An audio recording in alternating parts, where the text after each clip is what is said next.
I didn't really know what I wanted to do in my life. I started to become a pretty good number two guy because I'm the laziest guy you ever met. And I just thought, oh my goodness, don't wait for the perfect job. Oh, wait a minute, look, that's even cooler. That makes for a happy Monday, believe me.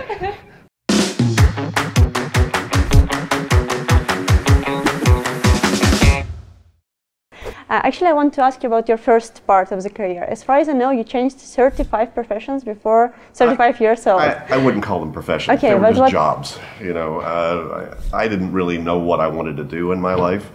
I was very interested in my own personal development, my own spiritual development, and sort of the material world was not that important to me, but I had to pay the rent. So I had to have, so I just wound up helping friends with their businesses and doing all kinds of various odd jobs until I sort of discovered what it was that I wanted to do.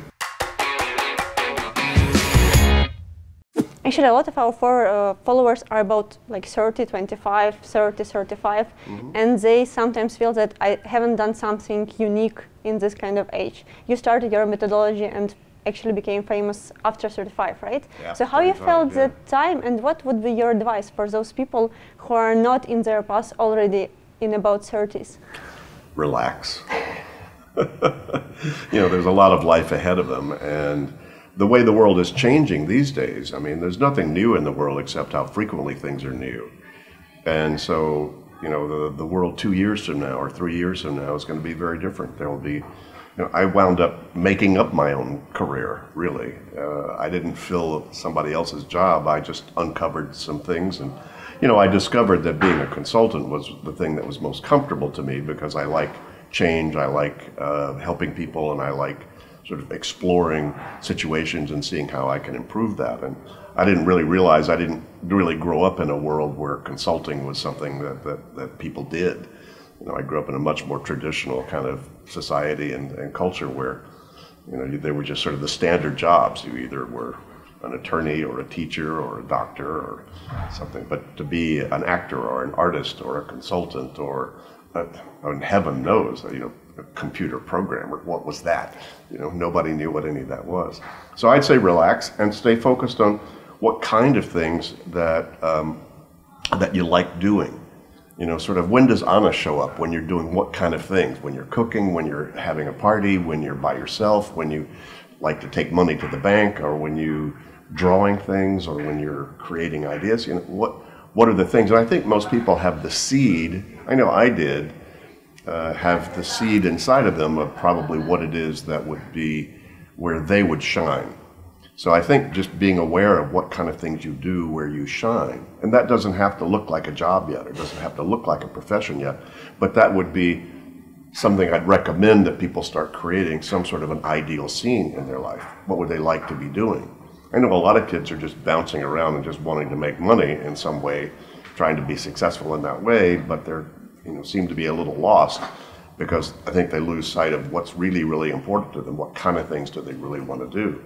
And then the money will follow. You know, I think that's a hard piece of advice sometimes to learn, is that you need to kind of do what turns you on. You know,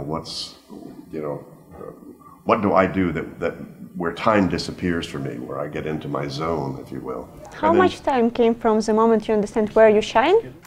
I don't know. I didn't wake up one morning and suddenly know all that. It was really quite a gradual process over time, and only in retrospect could I look back and say that was the sort of the path that I took. There were things, you know, that I did in my life that were enjoyable and fun. I was an actor as a kid in the local theater. I loved doing that. I loved debating. In high school, I was on the debate team. I learned to speak extemporaneously.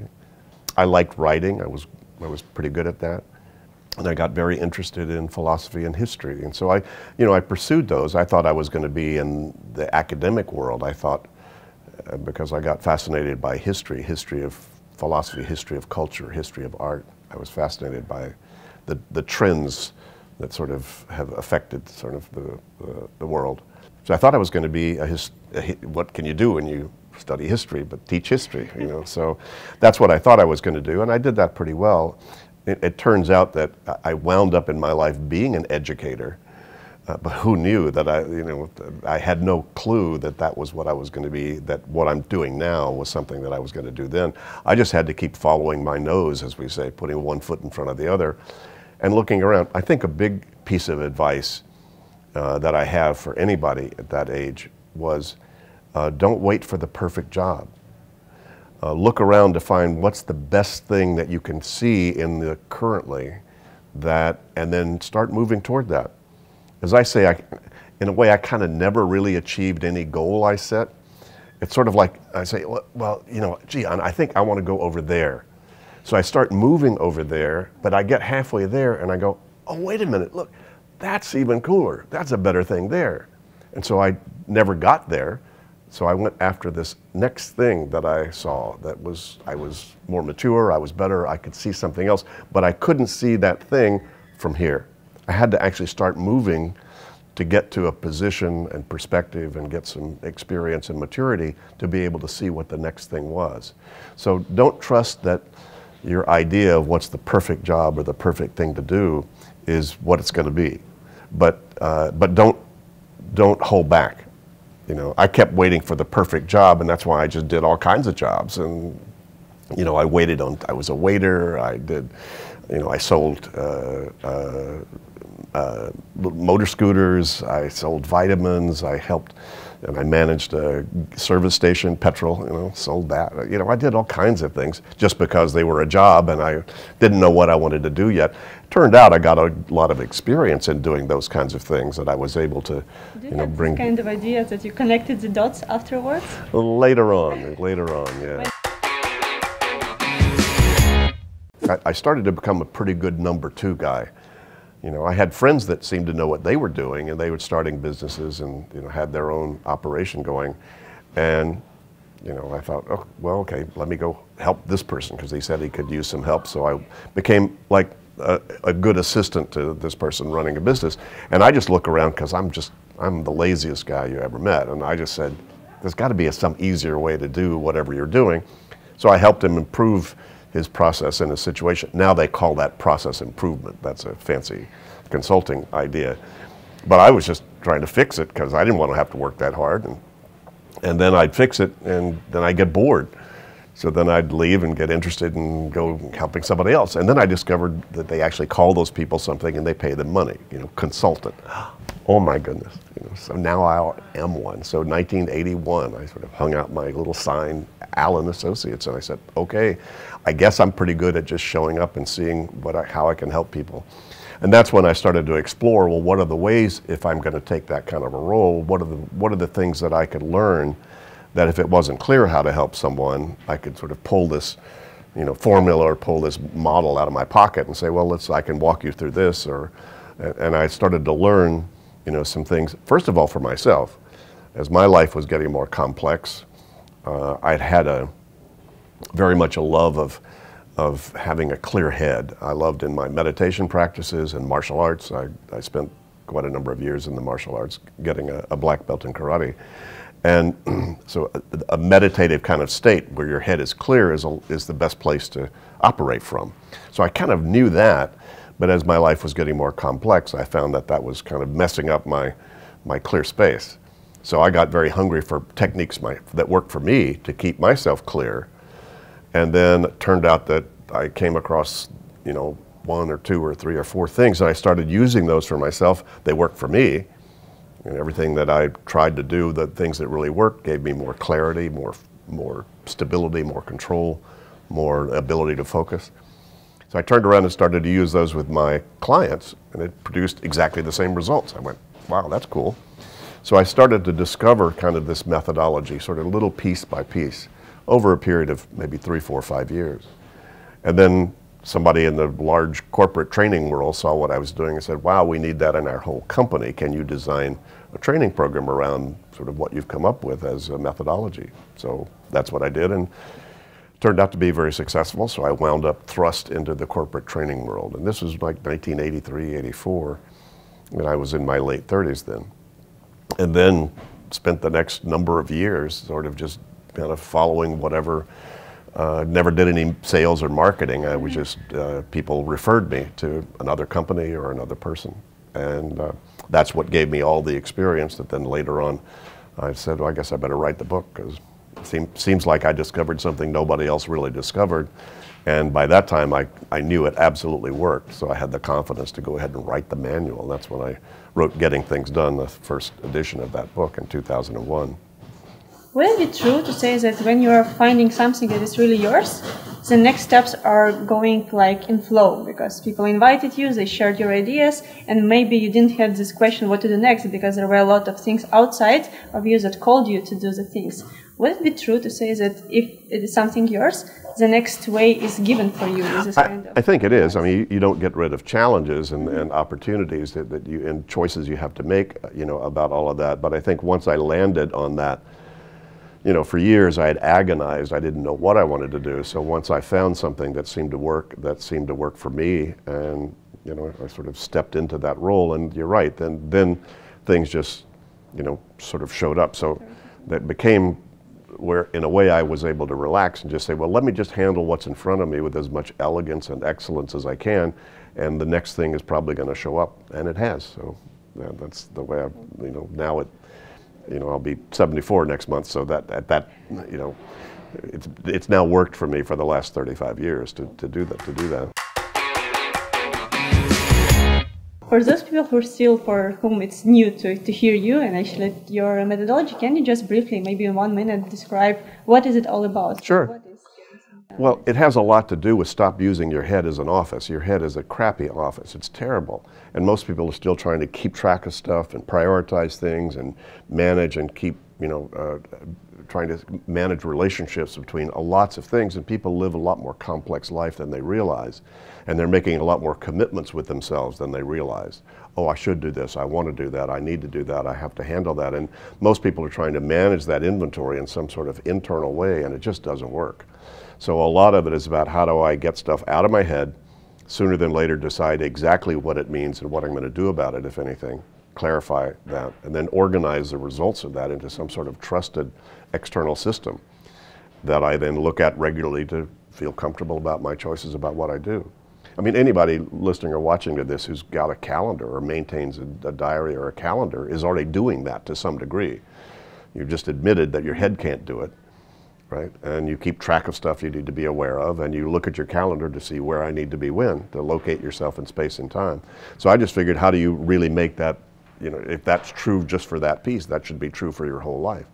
So a lot of the methodology is about that, and it has a lot to do with getting the clear space that you need to be able to make better decisions intuitively, you know, about what's, you know, what your heart's telling you to do, or your spirit, or your intuition, or whatever. Because, you know, a lot of people, they just start new life from Monday, so it's easy to put everything like out one time, but you have to live on this system. So like what you've seen from your experience, what about consistency? Because people go like this side, next big thing, one methodology, and trying to choose other methodology and not following up with something in quite a long time. Well, you know, I think I have a biased point of view, but I think Getting Things Done is sort of the ultimately simple structure that doesn't constrain you. It really allows you a lot more freedom to do it. So you just have to experience that.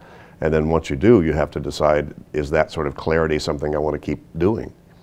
But yeah, there's all kinds of apps that show up every day. There's all kinds of programs. There's all kinds of things people do. But most people are trying to assume that the system is going to work for them, as opposed to they need to understand the thought process and the methodology. Then you can make any system work. But if you're waiting for the system to do it for you, good luck. You'll be always looking for the next new thing, because that one didn't work. Maybe this one does. Oh, that didn't work. Let me do this, because you weren't working it. So I just discovered the methodology about how you work it, because my methodology is system independent. You need a system, you need something external, but you could write it on paper, you could keep it in an app, you could, you know, there's lots of ways that you can externalize all this so you have the appropriate maps to orient yourself.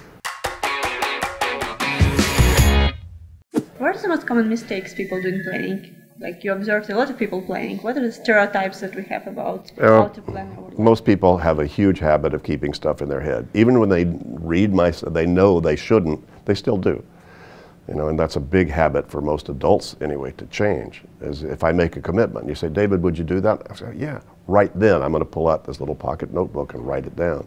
And most people won't do that. Most people say, oh, I remember that. That's so obvious. And then 2 minutes later, when the next obvious thing is on their mind, they forgot that. But it's still there. It's still spinning. And so probably the biggest mistake is most people just keep maintaining what I call this ambient anxiety that goes on because there's stuff, I don't know if what I'm doing should be exactly what I'm doing because there's a lot of other stuff I might, should, good, ought to do, but I forgot what it was, but oh God.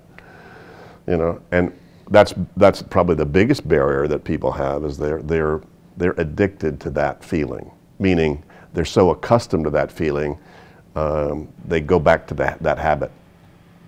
See, I hate having something on my mind. You know, I love just being present when there's nothing else going on. It's a delicious place to operate from. It's the most productive place to operate from. It's the healthiest place to operate from. And that's why I have to write stuff down. I have to review it regularly. I have to, as I say, eat my own dog food. I'm a fellow student. I still have to do everything I teach in order for me to stay clear. So, you know, you just have to, I think the biggest thing is for most people to realize it's possible to have a really, really clear head even when you're hugely busy and your life is extremely complex, but it's not free. You're not born doing these behaviors. They're not hard to do. Most people are doing versions of it anyway. Most people know how to write things down. They know how to decide what's the next action on this thing, that my mom's birthday, or get a bank loan. What's the next thing I need to do? Yeah, they can figure that out. They know how to make lists. You know, if you ever made a grocery list, or you ever made a list of errands you need to run, or made a list of stuff to talk to people about, you already know how to do that. If you're looking at a calendar, you already know how to use an external system to step back and get a little higher altitude to see where you are. So, could have fooled me that it's so challenging for people to actually move into this as a whole lifestyle and do it all the time. How many lists do you have in your system? Well, if you counted reference lists and checklists, I've got hundreds. Well, you know, movies I might like to see, food I might like to cook, you know, things that I need to travel my travel checklist. So I've got a lot of checklists. If you're talking about list of reminders of actions that I need to take or projects that I need to do, I'm probably 7 or 8 that are very active. A lot of people feel and think that having everything planned is quite opposite from being creative and spontaneous. Yeah. And as far as I hear, that it's one supports the other. Ask any good artist, ask any good writer, ask any good actor, you know, how much they find structure is absolutely critical for them to be able to access their creativity. And they'll all tell you absolutely. Some of my biggest champions of my methodology are quite well-known actors and, you know, people in that world. You know, they're usually managing a lot more in their life too, in addition to their acting careers, but they would tell you exactly the same thing. You know, a good analogy would be the French chefs. You know, if you're a French chef, there's something they call mise en place. Before you start, you'd better have everything in order, because once the bell rings and they're fixing dinner, it gets crazy. And so, in order to be able to be crazy, as I say, you're most creative and productive when you have the freedom to make a mess. But if you're in a mess, you can't make one. Wow. And most people walk around in a mess. So they don't have the freedom to actually be creative and spontaneous. I'm not a naturally organized guy. You can ask my wife. I like being spontaneous and creative and just follow my intuitive hunches. I think that's the coolest way to live. I just discovered all of this methodology allows me to do that almost all the time. So we talked about different systems and applications. What you personally use for your getting things done? Is it just paper? No, a combination of things. My capture step is usually paper and pen because I don't need to turn anything on, I don't need to click anything, I don't need batteries, I don't need Wi-Fi. So I write down whatever the idea is or the commitment that I have, usually just paper and pen, low tech. That doesn't stay there. Those notes go into my in tray, and then before the end of the day or the next day or so, I will go through all those notes and then decide, is there something to do about that? Is that reference material? Is it something to throw away? Is there a next action I need to take? And if I can't do the action right then, I need to then track that somewhere. And that's where I would go to my list, and my lists are kept on the computer. I use a computer app, just a list manager, really. So I have a list of errands to run, a list of things to talk to my wife about. I have a list of all the projects that I have that I'm committed to complete.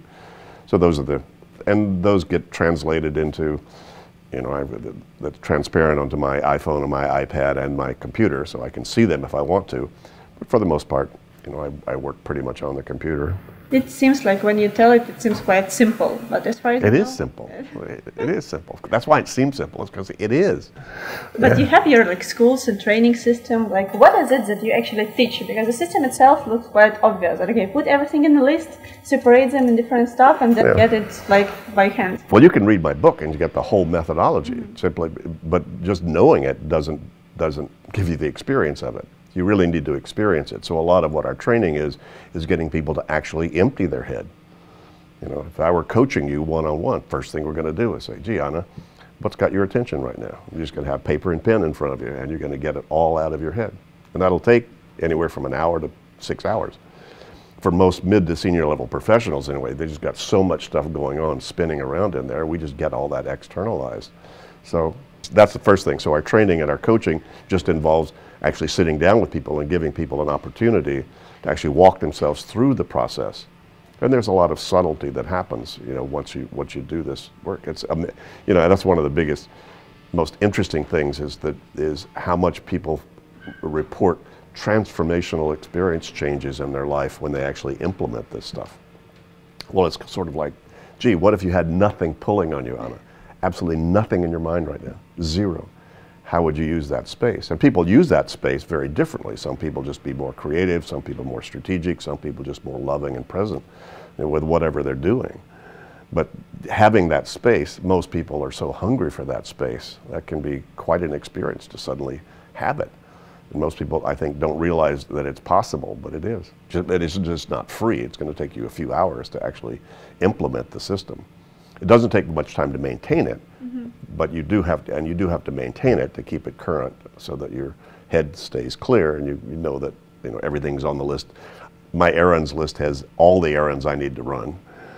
That's not just two of, and you know, if I have 6 errands, they're all on the list. So my head doesn't need to be involved in remembering or reminding or figuring out. I've already figured out what all the options are for me to do in my life. They're just all parked somewhere, so that then I don't need to remember or remind myself about those. All I need to do is look at the right thing at the right time and then make a good intuitive choice about what to do. So it frees up my mind to do what it does much better. Your brain did not evolve to remember or remind stuff. What are your priorities right now, what you're working on now? Well, it kind of depends. You know, you have as many priorities as you have different things to do in the day. Right now, my priority is talking to you, right? Because that's the most important thing to do in my life right now. So that's why I don't have anything else on my mind. I've already looked at that and said, this is it. I may have made a mistake. I don't know. Maybe this is the wrong thing to do. But for right now, this is it. But if you're talking about some of the bigger projects, et cetera, you know, a lot of what my work has turned into is supporting people around the world that we've certified to do these trainings. For instance, here in the Ukraine, you know, my buddy Slava now has been certified as a trainer, and he's also has our franchise to teach the GTD methodology here in the Ukraine. So that's why I'm here this week, is helping support him. And that's a lot of what my work is now, is supporting the distribution network, if you will, of this education, and doing that, and learning Dutch. Oh, why? Well, we moved to Amsterdam 5 years ago, so I intend to stay there. So it's nice to learn the language. So, and that's a big project. How does it feel when you actually see people reaching their goals, become happier with something that you provided to the field? That makes for a happy Monday, believe me. Really, no, it's fabulous, you know, to see that. And what's nice is there's nothing about anything I teach that hurts. You know, it all improves anything you do. If you just keep a paper and pen by your bed, you'll sleep better. You can capture ideas. So, as I say, my methodology is not like running with scissors. It's not dangerous. You know, there's nothing that hurts. And if you implement any of it, it will improve your condition. It'll let you get more done with less effort. You know, that matters to you. What were the most remembered cases that you have? Like maybe people wrote you something that changed their life? Oh, we get testimonials all the time. I mean, I've had thousands of them over time. So there are thousands, so maybe something that you remember. It'd be hard to pick one. Well, one guy said it cured him of cancer. You know, he'd been diagnosed with cancer, and he sat in bed, said he should do some reading just to pass the time, and he picked up my book, went, oh my gosh, you know, I should start to make a project called Get Healthy. And so he did. So he took, he said, here's the outcome, here's the project called Optimize His Health. He took next actions on that, and he's wound up being okay. And so, you know, those are kind of dramatic examples of it, for sure. But I see it all the time. A lot of people get clear enough to change their job because that's one that they wanted to do all the time anyway. They wanted to go do their own thing, and so it gave them the freedom and confidence to be able to do that. And a lot of people decide to stay in their job. They were thinking they should leave it because they were burning out, but once they found a way to be a lot more relaxed in it and to stay comfortable in their job, they decided, hey, it's a good place, don't want to leave it. So I see all those kinds of changes happening and hear about them, you know, all the time. Actually, it's interesting because I'm just thinking about, you know, this golden cycle where it's why, how, what. And as far as I feel that we are now talking that you make easier this how and what, and it helps you to understand why. It does. So it's just the opposite way of thinking, but it helps you to actually come to the main question. It is. Well, if, you know, the thing about, it's fine to start with the why. You know, if that's what you want to do. If what has your attention is your why, you know, I really wonder why I'm on the planet. Great. You know, what outcome would you like? I'd like to be clear about that. Great. What's your next step? Right. See, a lot of people have big, lofty goals or ideas, but they don't implement them. And that, you know, and if your day-to-day world is out of control, just focusing on any new vision or goal is going to throw even more guilt and more frustration and more panic. So, you know, this methodology starts with where you are, not with where you should be. Right? So where are you? What has your attention? And your attention could be at multiple different levels. That's fine. Wherever your attention is, let's go grab that one. Let's get you through that one. Let's get you have a sense that you're under control. And then to your point, it actually does then free you up to then trust more intuitively and more naturally and more organically, if you will. The higher horizon stuff just automatically percolates. So it's like level 0, and then you go for the more important things to think about and actually do in life. It can, for sure. Your methodology is one of the most world spread. Why? Like how it happened? Because, you know, a lot of people have ideas like how to do it, and they want to become famous and they want to sell their books in 5 million copies, but not many actually do it. So do you feel that this kind of secret or something that helped you to do that? The stuff works. What can I say? You know, I spent a lot of years and thousands of hours, you know, testing it out and honing it and getting it to a place, and then being able to put it into some sort of a form like a book or a training or something like that. It just works if you work it. And so I think in a way, because it's so simple, it's easy for people to understand. It's actually fairly easy to implement. Making it a habit is something that, you know, takes a while to develop the habit for it, but it just works, you know, and it's a good book. I don't have a better answer than that.